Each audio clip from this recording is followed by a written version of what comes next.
All right, buckle up, because today we are really tearing into one of the most compelling storylines brewing in pro football right now. Mm-hmm. The spotlight, it always burns brightest on young talent, especially at quarterback. Always does. And when you talk about buzz, about potential, and a journey that's been anything but straight, well, one name jumps out, Shedeur Sanders. Yeah.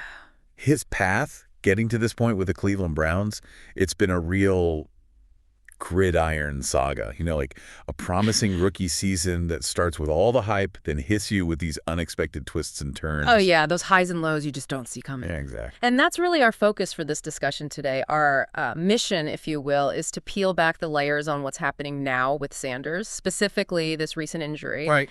and try to figure out what it truly signifies for him and, just as importantly, for the Browns as they, rev up for the regular season. Okay. We're going to break down all the crucial details, try to connect the dots so you get the full picture of this whole situation. Exactly. Because if you're like us, you want more than just the headlines. Sure. You want to understand what's really going on. On the field, yeah, but also maybe behind the scenes.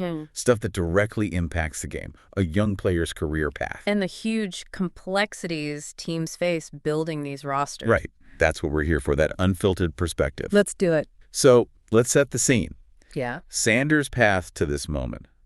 Because roller coaster, it really is the perfect word. It really is. His story kicks off with a genuinely positive outlook for the 2025 draft. Lots of scouts, analysts. They had him pretty high up there. Early projections looked good, yeah. But then came what a lot of people called a stunning fall during the draft itself. He ends up landing with Cleveland, 5th round. Quite a dramatic shift, wasn't it? I mean, you saw the brilliance on the college tape, the arm talent, the composure sometimes looked uncanny. For sure. But there were whispers, reports leading up to the draft. Some teams apparently had questions, maybe consistency under pressure, or, readiness for the NFL game coming from his specific college system. Okay. It wasn't necessarily like a knock on his pure talent, but sometimes, in a deep QB class, those kinds of concerns, they can make a guy slide further than you'd expect. Yeah, it's a tough business. It really is. And this whole narrative arc, it just kept going even before he took an NFL snap. He was constantly in the news cycle. Right. On the plus side, lots of goodwill, community work, charity events, mentoring kids. That stuff resonated, showed a different side. Yeah, good stuff. But then you also had those couple of speeding tickets making headlines briefly, kind of a off-field learning curve, maybe? A little bump. Yeah, exactly. All of it, good or bad, just adds layers before you even get to the football part. And then the moment everyone in Cleveland, frankly everyone watching, was waiting for, his pro debut. He gets out there, week 1 of the preseason, and delivers what most called a solid performance. Yeah, it looked pretty good. You could almost feel that collective sigh of relief, fans, analysts thinking, okay, here we go. Here's where he turns the corner, proves the doubters wrong. It felt like the ride was finally heading up again. But like you said about roller coasters, there's often that unexpected dip right after a climb. Yep. And that came crashing down week 2 of the preseason. A significant and frustrating bump in the road for Shedeur Sanders. Indeed. He suffered an oblique injury, happened during those joint practices with the Eagles, Wednesday, August 13th. Okay, the oblique. Now, look, for any athlete, an oblique injury, it's painful, it's disruptive, but for a quarterback, that muscle is absolutely critical. You hear that a lot. Why specifically? It's literally the engine room for throwing. Think about it like a coiled spring. It's involved in everything. Rotating the torso, that powerful explosive twisting motion you need for velocity, for accuracy. If that spring is messed up, you lose a ton of your natural power and control. It's huge. Wow, okay. So the immediate impact is pretty stark. It threatens his availability for the rest of the preseason. The rest of it? That's the concern. It makes it a total mystery when fans will actually see him in a game again. And for a rookie, trying to make his mark, earn a spot, that's a massive setback. You just don't get those reps back. Never. Huge blow to his momentum then, especially after that decent start. So, okay, what's the official word? What's coming out of the Browns camp? What are the coaches like Stefanski saying? Well, head coach Stefanski, he addressed it directly, said Sanders is day-to-day. Day-to-day. Okay, standard enough. Right, but he explained when it happened. He said, let me get this right. Yeah, felt it early, I think, warming up, and then felt it throughout individual drills. So took a look at it. Okay, so during drills. Yeah.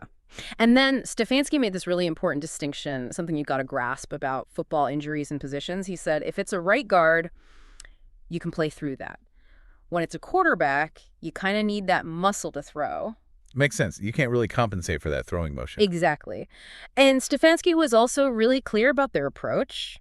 Cautious, thinking long-term for Sanders. Smart. He said, so unfortunately, we're going to put him down for a little bit here. We will treat it day to day and see how he responds, but we want to be smart. He's a thrower, so you can't push that thing. You can't push that thing, yeah. And that's not just coach speak, you know?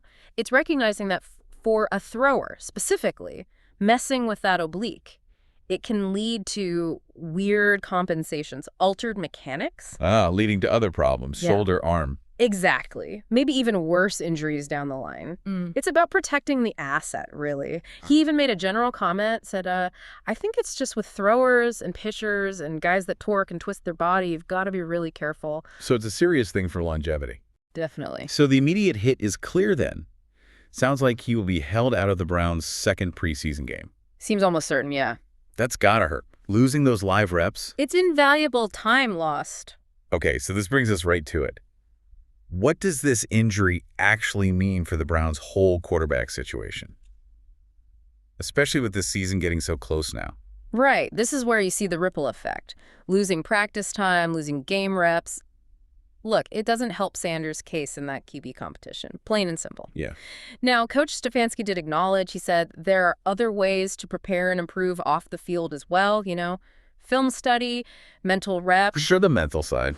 But you just cannot replicate live game action. You can't fake the speed, the pressure of a real pass rush, those split-second decisions when it actually counts. No substitute for it.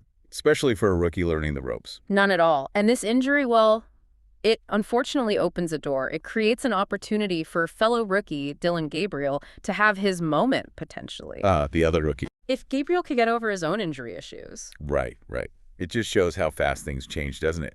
One guy's setback is another guy's shot. That's the NFL. And time is ticking. They wrap up the preseason win. Yeah. August 23rd. That's it. Saturday, August 23rd, at home against the Rams. So not much runway left for anyone trying to make that final impression. Not at all. And if you look at the whole QB room picture, you've got Flacco, Kenny Pickett, then Sanders, Dillon Gabriel, and Deshaun Watson on IR. Okay. Sanders being out, it means Flacco and Pickett, they're almost certainly getting more snaps right now, Yeah. solidifying their spots, getting more chances to show their stuff. Makes sense. And if Gabriel gets healthy, he could easily jump Sanders for those key developmental snaps right now just by being available. Wow.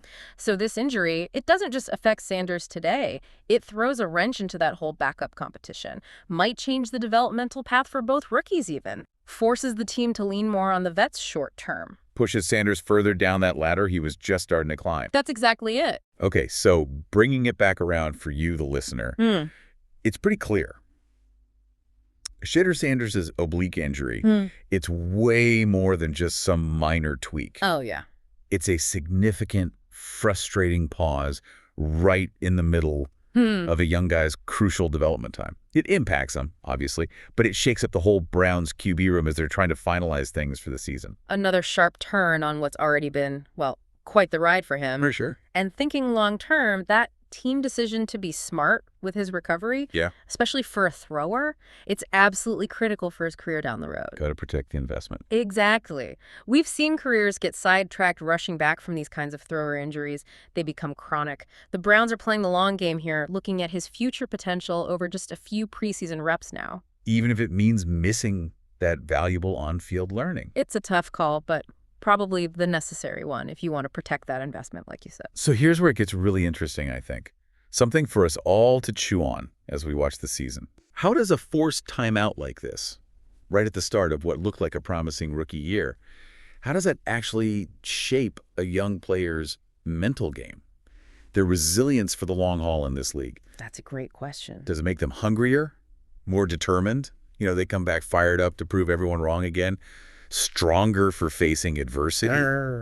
Or does it add this other layer of pressure, another mental hurdle they have to clear before they even throw another pass in anger, making them feel like they're constantly playing catch-up? Yeah, the mental side of recovery, especially for a young player under that kind of spotlight, it's huge. It really is.